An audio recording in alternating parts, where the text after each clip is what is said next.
Today we're doing how to use a clutch.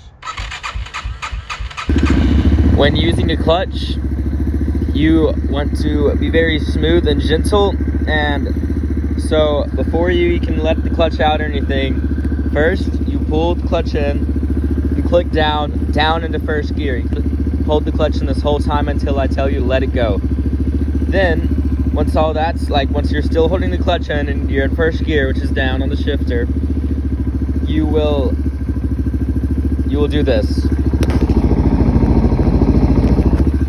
Your right hand will go to the throttle, and you'll slowly give it gas while you slowly let off the clutch, and you should be away. So let me show you real quick.